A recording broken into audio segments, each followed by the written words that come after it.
pagsamo ng bayan mo. Viva poong Jesus Nazareno.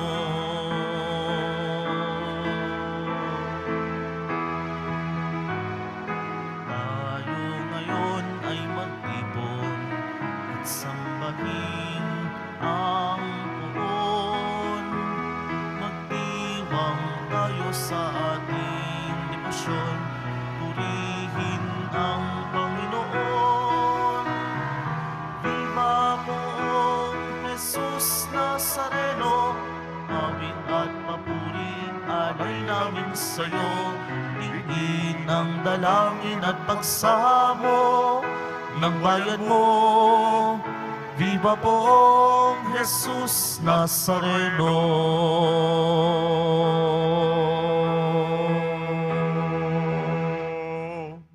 Sa ngalan ng Ama at ng Anak at ng Espiritu Santo, Amen. ang pagpapala ng ating Panginoong Heso Kristo, ang pag-ibig ng Diyos Ama, at ang pagkikipagkaisa ng Espiritu Santo naway suma inyong lahat. At sumaiyo rin. Biyernes po ngayon, umaasa tayo sa awa, sa habag, sa kapatawaran ng Panginoon. Alalahanin natin ang banal na misa. Pagsasangayon ng sakripisyo ni Jesus sa Kalbaryo. Kaya tayo naroroon, nakikita natin si Jesus sa kanyang pasyon, sa kanyang pag-aalay ng buhay. Ipakita natin ang ating damdamin, ang ating saloobin. Hiwaga ang misa. Hindi lang ito mga aksyon na paulit-ulit na ginagawa. Nandoon tayo. May damdamin ka ba? Sensitibo ka ba sa ibinigay na pag-ibig ng Panginoon para sa atin? Sa pagtingin natin sa Kanya, tayo naman ay magpasalamat. Tayo naman magpakumbaba. Tumanaw naman tayo ng utang na loob sa dakilang pag-ibig na ibinigay niya na hindi tayo karapat-dapat. Mga kapatid, aminin po natin ating mga kasalanan upang tayo maging marapat gumanap sa banal na pagdiriwang. Inaamin ko Sa makapangyarihang Diyos at sa inyo mga kapatid, na lubha akong nagkasala sa isip, sa salita at sa gawa at sa aking pagkukulang. Kaya'y sinasamo ko sa mahal na Birheng Maria, sa lahat ng mga anghel at mga banal, at sa inyo mga kapatid, na ako'y panalangin sa Panginoong ating Diyos. Kaawaan tayo ng makapangyarihang Diyos. Patawarin tayo sa ating makasalanan at patnubayan tayo sa buhay na walang hanggan. Amen. Panginoon, kaawaan mo kami. Panginoon, kaawaan mo po kami. Kristo, kaawaan mo kami. Kristo, kaawaan mo kami. Panginoon, kaawaan mo kami. Panginoon, kaawaan mo kami. Manalangin tayo. Ama naming makapangyarihan, gawin mong kami mabihisan ng tanang kabutihan, ng puso ng iyong anak na minamahal, at pag-alabi nawa kami ng kanyang loobin at kaisipan, upang kami naging kanyang kalarawan ay maging dapat makasalo sa walang maliw na katubusan. Sa pamamagitan niya, kasama ng Espiritu Santo, magpa sa walang hanggan. Amen. Magsiupo na po ang lahat. Pagbasa mula sa sulat ni Apostol Santiago. Mga kapatid, ano ang mapapala ng isang tao kung sabihin man niyang siya'y may pananampalataya, ngunit hindi naman niya pinatutunayan sa gawa? Maililigtas ba siya ng gayong pananampalataya? Halimbawa, ang isang kapatid ay walang masuot at walang makain.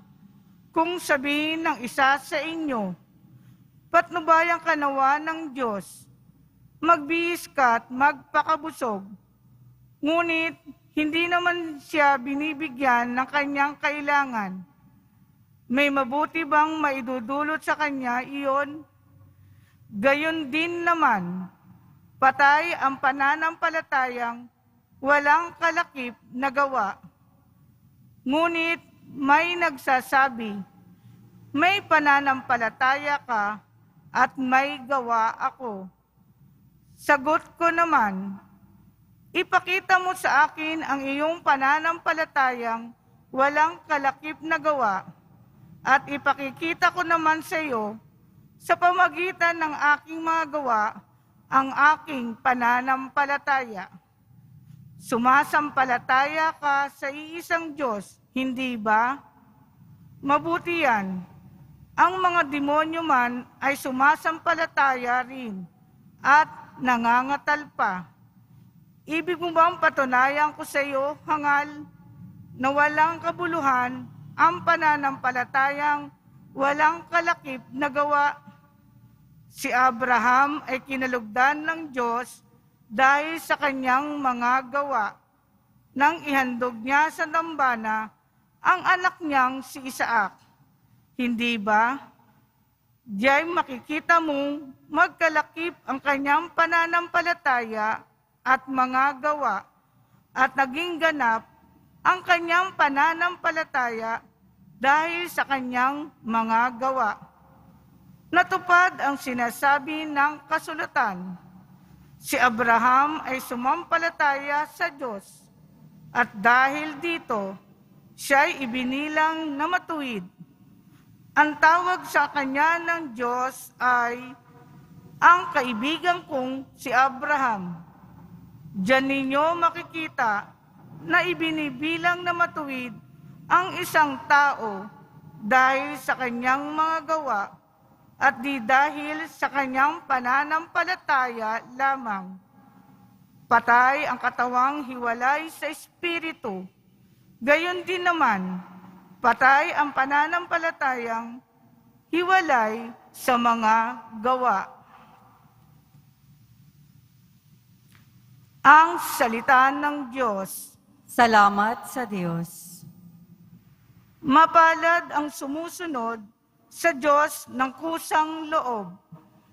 Mapalad ang sumusunod sa Diyos ng kusang loob. Mapalad ang tao na may takot sa Diyos, siyang sumusunod ng buong alindog. Ang kanyang lipi magiging dakila, pati mga angkan ay pinagpapala. Mapalad ang sumusunod sa Diyos ng kusang loob. Magiging sagana sa kanyang tahanan, katarungan niya'y walang katapusan. Ang taong matuwid, may bait at habag, kahit sa madilim, taglay ay liwanag. Mapalad ang sumusunod sa Diyos ng kusang loob. Ang mapagpautang nagiging mapalad, kung sa hanap buhay siya'y laging tapat.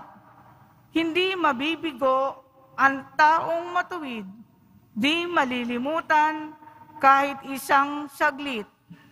Mapalad ang sumusunod sa Diyos ng kusang loob.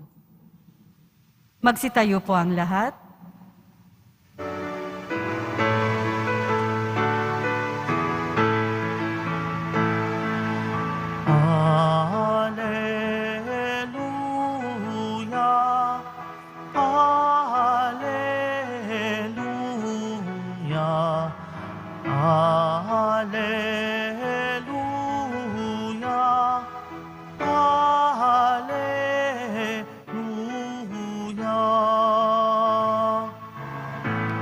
Aking mga kaibigan, alam na ninyo ang tanan na mula sa amang mahal.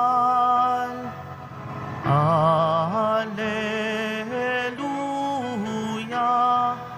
alleluia,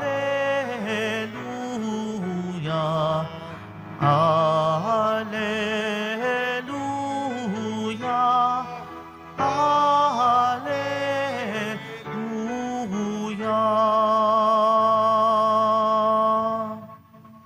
Sumainyo ang Panginoon. At sumaiyo rin. Ang mabuting balita ng Panginoon ayon kay San Marcos.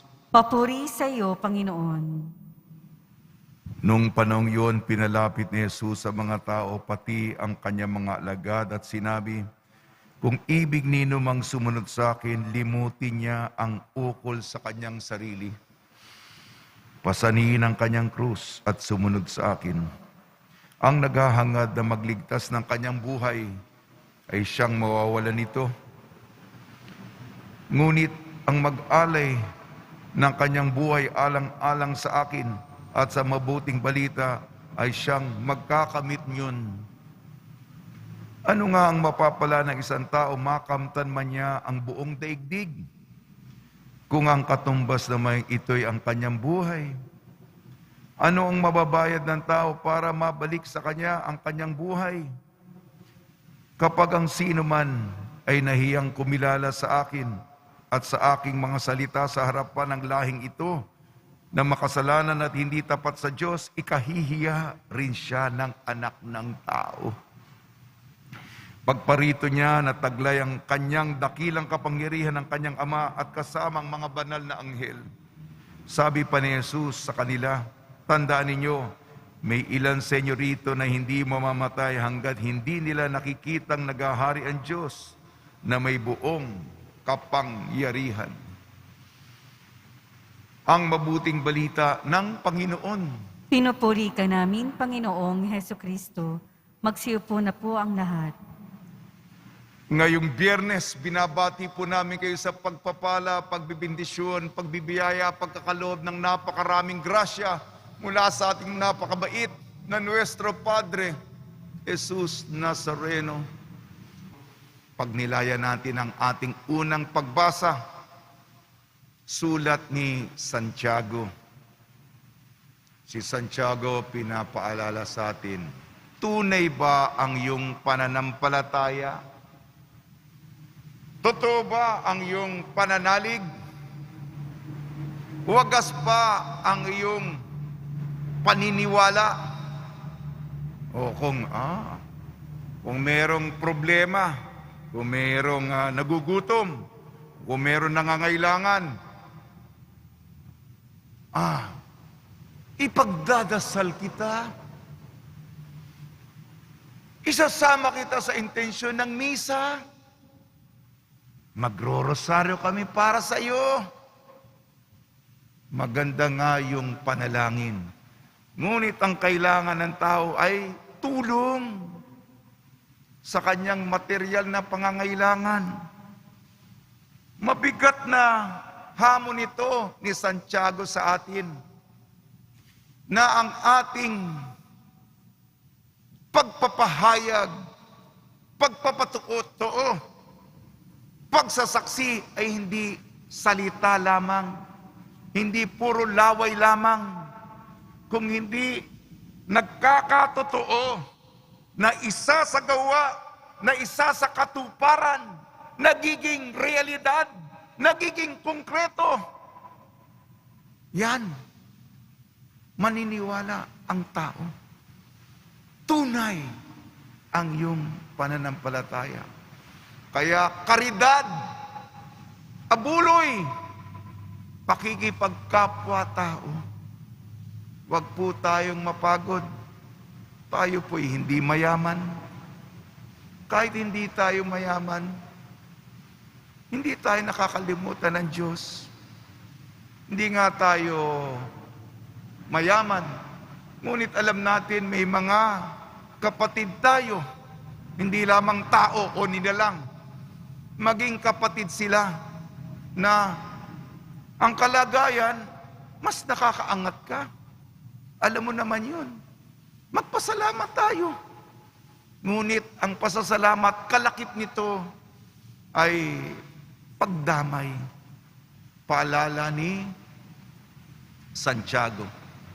Ang Ebanghelyo, ayon kay San Marcos, nabanggit ko kanina, kalimutan natin ang ating sarili.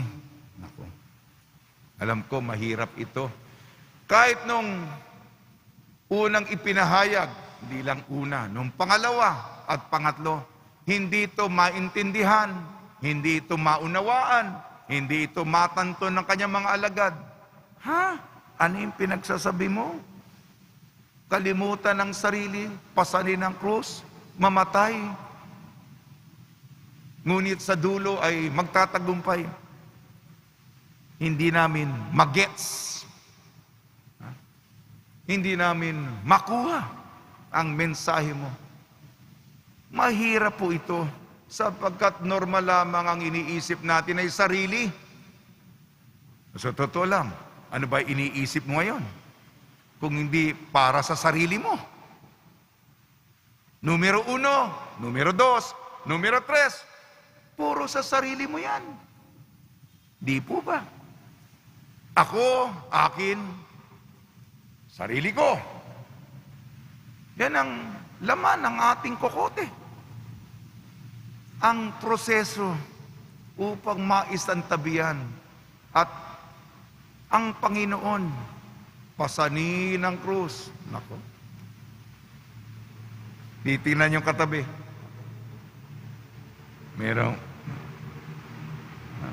Marami bang nagpapasa na kanilang krus? Sapagkat gusto natin relax, enjoy, konbinyente, komportable, papetik-petik na lang, chill, cool, man.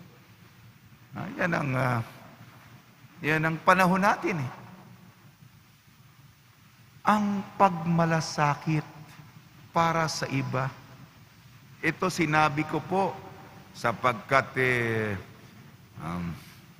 yung bunga, yung mga iniisa-isa ko pong magsalo-salo ang bawat ministry and organization. Yung pagmamalasakit kasi, karamihan sa kanila, halimbawa, mga kolektora natin, ang nagmamalasakit na nanay, ang nagmamalasakit na lola, yung mga anak mo, yung mga apo mo, hindi naman pare-pareho yan. May mga naiiwan, may mga tinatawag natin espesyal. Ang ibig sabihin, hindi nila kayang tulungan ang sarili nila. Kakalimutan mo ang iyong sarili upang matulungan. Yan ang pagmamahal. Siyempre, may panahon na gugugulin at ibibigay mo para sa Kanya. Bakit?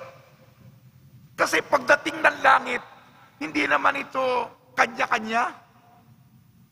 Kaya nga binibigyan din ko, magkakapatid tayo, isang malaking pamilya, isang komunidad dito. Di naman ito. Demokrasya, majority. Father, pwede na ba yung 70%? May mga survey tayo, yan ang mundo natin. 80%? May quorum na tayo. Quorum? Pwede na? Pwede na tayo mag-meeting? Yan ang pananaw natin. Kung hindi ka kasama doon sa 80%, may tinatawag sa negosyo, write-off, write-off. Ibig sabihin, pwede ka na namin i-dispatcha. Kung nandun ka, hindi ka nakasama doon, at marami sa atin, nararamdaman natin yun. Kung hindi ka nakasama, nakaligtaan ka, nauna na sila, naiwan ka. Yung taong kakalimutan ng sarili, titikil muna siya. yung kapatid, yung anak, yung apo, na hindi na makalakad, nadapa. Hindi ka ba titigil at kakalimutan naman yung sarili para sa Kanya? Hindi na ito isang mataas na turo na pang-Kristiyano. Ito'y pag-aaruga sa pamilya. Sapagkat tayo magkakapatid, tayo mga magkakasama. Malaki tayo. Malaki tayo. Sige, pumasok na yung karamihan. Sige, mauna na sa langit. Alam naman natin yung mahihina. Alam naman natin nahuhuli. Hindi mo ba kakalimutan ang sarili mo upang hintayin siya? Tama na. Gusto ko lang matama ang iyong damdamin. Ha? Kasi, tayo maghihintay. Di po to tayo ng Nazareno. Alam ko malaki tayo. Milyon-milyon tayo. Pero yung natitirang isa, dalawa, tatlo, apat. Iyan ang kung hindi natin sila kakalimutan. Yan ang turo ng Ebanghelyo. Sige na po. Sige po. Sa tulong ni Maria, ni San Jose, nawa po ang kalooban ng Diyos na hinihikayat tayong kalimutan ang ating mga malalaking ambisyon at plano sa buhay para sa Kanya. Lagi nating isa-isip at isa-puso, alang-alang sa ating Nuestro Padre Jesus Nazareno. Amen.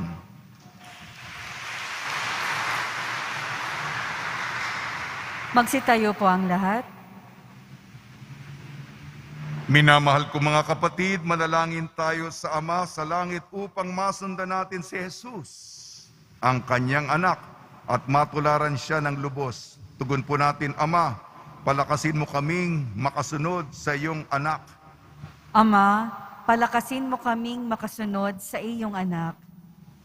Ang bayan ng Diyos, naway yakapin ang krus ni Kristo at maging mga buhay na mensahe ng pag-asa sa mga taong ipinagkatiwalang mapasa ating pangangalaga. Manalangin tayo. Ama, palakasin mo kaming makasunod sa iyong anak.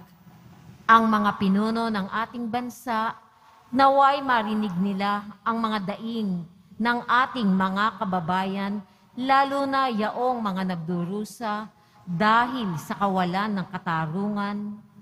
Manalangin tayo. Ama, palakasin mo kaming makasunod sa iyong anak. Tayo naway maging mga karapat-dapat na katuwang na mga taong nabibigatan sa kanilang dinadalang krus sa buhay. Manalangin tayo. Ama, palakasin mo kaming makasunod sa iyong anak.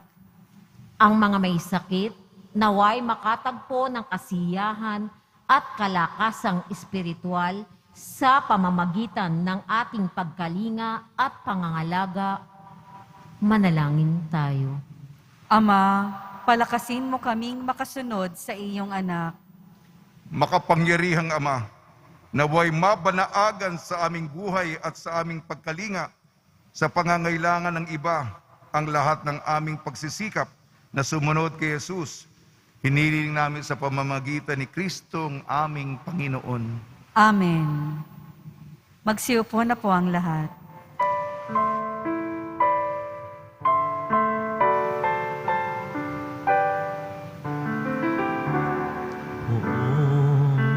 Jesus Nazareno, naririto kami sa harap mo. Alak at tinapay, alay namin sa'yo. Mula sa tangkay ng ubas at butil ng trigo, upang maging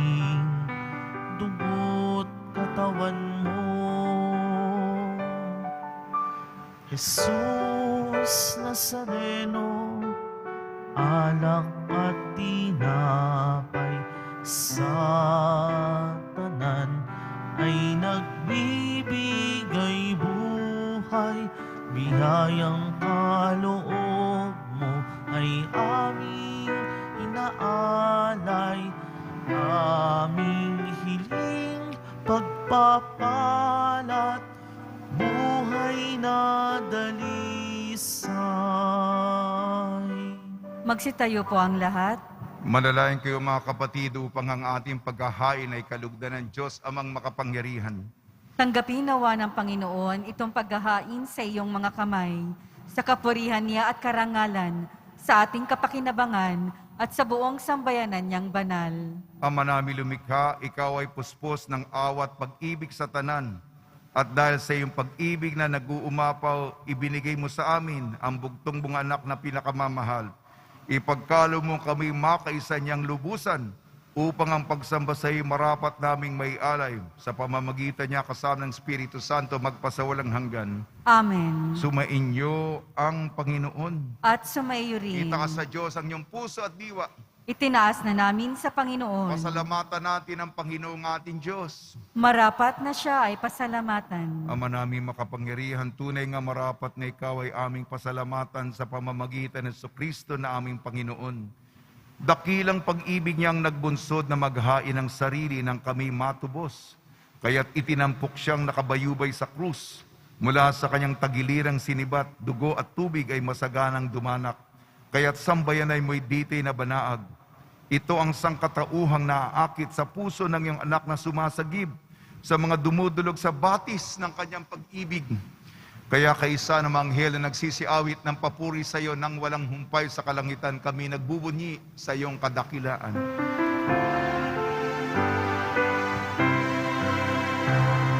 Banal ka, poong may kapal, banal ang iyong pangalan, banal ang iyong kaharian. Langit lupa'y nagpupugay sa iyong kadakilaan. Dinarakilahan ng lahat ang naparito mong anak, na siyang nagmulat sa bulag, sa pilay ay nagpalakad at nakiramay sa lahat. Magsiluhod po ang lahat. Ama namin banal, ikaw ay ang bukal ng tanang kabanalan. Kaya sa pamamagitan ng Espiritu, gawin mong banal ang kaloob na ito upang para sa amin maging katawan at dugo ng aming Panginoong Jesucristo.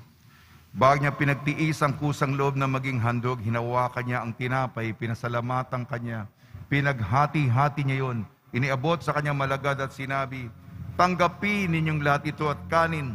Ito ang aking katawan, nihahandog para sa inyo.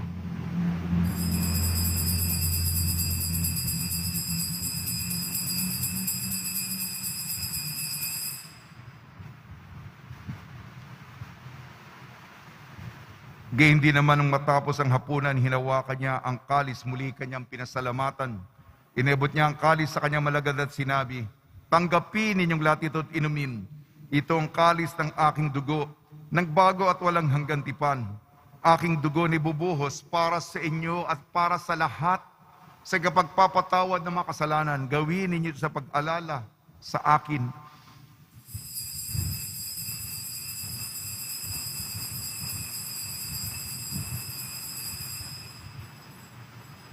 Magsitayo po ang lahat. Ipagbunyi natin ang misteryo ng pananampalataya. Si Kristo'y namatay, si Kristo'y nabuhay, si Kristo'y babalik sa wakas ng panahon. Ama, ginagawa namin ngayon ang pag-alala sa pagkamatay at muling pagkabuhay ng iyong anak. Kaya't inialay namin sa iyong tinapay na nagbibigay buhay at ang kalis na nagkakaloob ng kaligtasan. Kami nagpapasalamat dahil kami minarapat at tumayo sa harap mo para maglingkod sa iyo. Isinasamo namin kami magsasalo-salo sa katawan at dugo ni Kristo ay mabuklod sa pagkakaisa sa pamamagitan ng Espiritu Santo. Ang malingapi may simbahang laganap sa buong daigdig. Puspusin mo kami sa pag-ibig kaysa ni Francisco na aming Papa at ni Jose na aming Obispo at ng Tanang Kaparian. Alalahanin mo rin ang mga kapatid namin na himlay na may pag-asang sila'y muling mabubuhay, gayon din ang lahat ng mga pumanaw. Pagdasal po natin ang lahat ng mga yumao sa kapanahunan ng pandemya. Kaawaan mo sila at patuloyin sa iyong kaliwanagan. Kaawaan mo at pagidapating kami lahat na makasalo sa iyong buhay na walang wakas kaysa ng mahal na Birhing Maria na Ina ng Diyos, Nuestra Señora de la Buena Hora. Ng kabiyak na puso niyang si San Jose kaysa ng mga apostol, San Aloysius Gonzaga, San Sebastian, San Lazaro, San Roque, San Juan Bautista at ng lahat ng mga banal na namuhay dito sa daigdig ng kalugod-lugod sa iyo. May pagdiwang nawa namin ng pagpupuri sa ikararangal mo sa pamamagitan ng anak na aming Panginoong Heso Kristo. Sa pamamagitan ni Kristo kasama niya at sa Kanya ang lahat ng parangal at papuri ay sa iyo, Diyos amang makapangyarihan kasama ng Espiritu Santo, magpa sa walang hanggan. Amen, amen, amen, amen.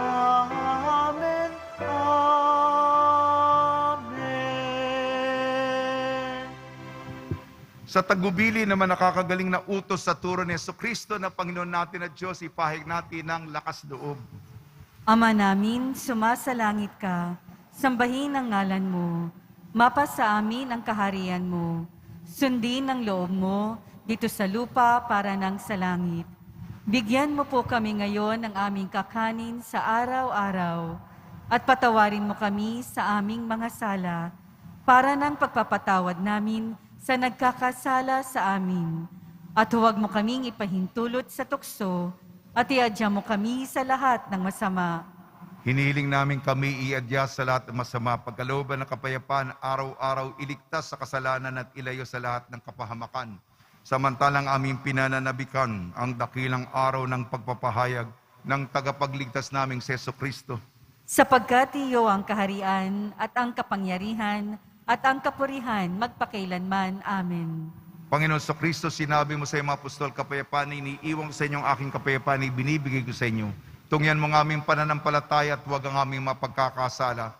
At pagkalooban mo kami ng kapayapaan at pagkakaisahin sa iyong kalooban kasama ng Espiritu Santo magpasawalang hanggan. Amen. Mga kapatid, mga kaibigan, sumainyo po ang kapayapaan ng ating Panginoon.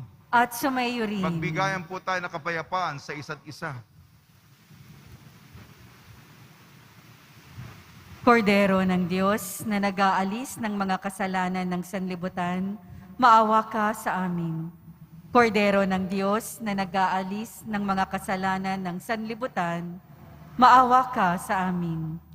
Kordero ng Diyos na nag-aalis ng mga kasalanan ng sanlibutan, ipagkaloob mo sa amin ang kapayapaan. Magsiluhod po ang lahat.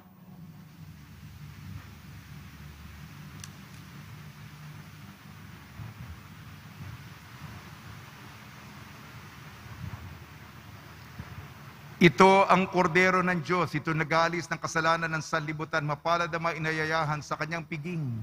Panginoon, hindi ako karapat-dapat na magpatuloy sa iyo, ngunit sa isang salita mo lamang ay gagaling na ako.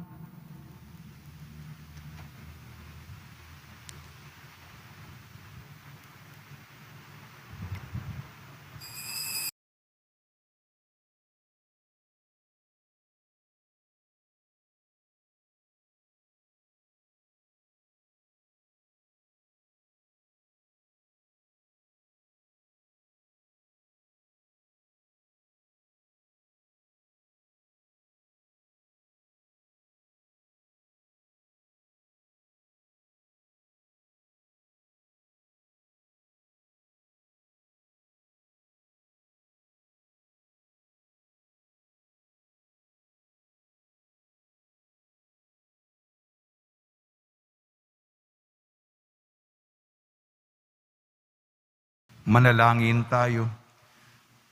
Ama namin mapagmahal, kami nagsalo-salo sa iyong piging ng pag-ibig na banal ay nagmamakaawang iyong pagbigyan upang si Kristo ay makalarawan sa lupang ibabaw at maging marapat na makatnabal siya sa kalangitan. sa pamamagitan niya kasama ng Espiritu Santo magpasawalang hanggan. Amen. Boto ng kanilang mga kahilingan at dasalan. Mahal na pong Jesus Nazareno, iniyag mo sa pamamagitan ng krus ang walang mali na pag-ibig ng Diyos sa sangkatauhan. Pakinggan mo kahilingan yung kanan nagsusumamo sa iyo, makamtanawan nilang yung katugunan at tanggapin ang kasagutan na may utang na loob na tinatanaw.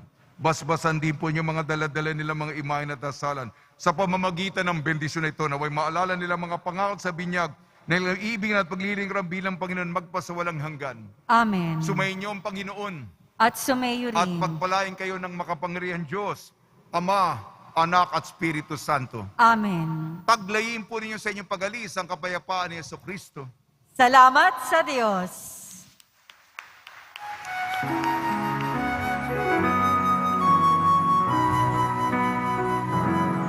Nuestro Padre Jesus Nazareno, sinasamba ka namin,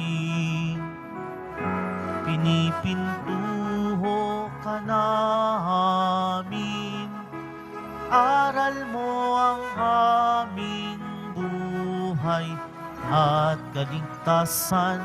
Nuestro Padre Jesus Nazareno, iligtas mo kami sa kasalanan. Ang krus mong kinamatayan ay sagisag ng aming kaligtasan. Nuestro Padre Jesus Nazareno, dinarangal ka namin. Nuestro Padre Jesus Nazareno, nilulwalhati ka namin. Nuestro Padre Jesus Nazareno, dinarangal ka namin. Nuestro Padre Jesus Nazareno, nilulwalhati ka namin.